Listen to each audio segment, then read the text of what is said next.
j'ai milité en faveur d'un alignement du droit, de la loi, sur les cycles astrologiques. Mais ce n'est pas si simple que cela en réalité.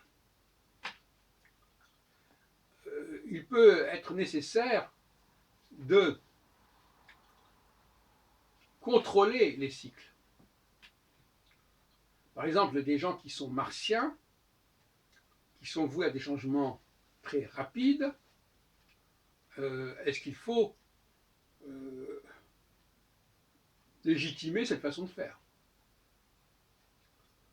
D'une certaine manière, le droit, c'est aussi, pour le cycle long, d'imposer une certaine discipline au cycle plus court. C'est une définition du droit. C'est-à-dire que le droit introduit une temporalité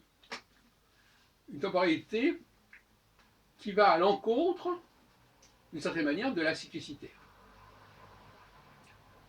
Il faut que le droit intègre la cyclicité, mais aussi qu'il la contrôle, surmoïquement, si on peut dire.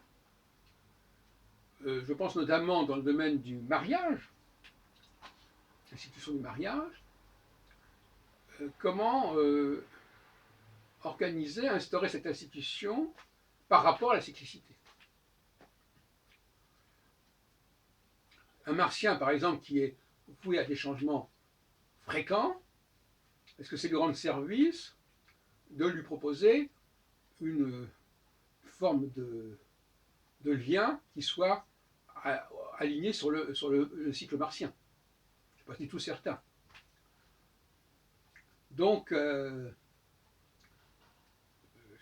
droit peut avoir une valeur saturnienne, certainement, mais il peut aussi imprimer sa rigueur à des personnes qui sont marquées par le jupitérien, par le mode jupitérien ou par le mode martien. Question qui peut se poser. Il n'y a pas forcément une dictature du cycle à respecter à tout prix.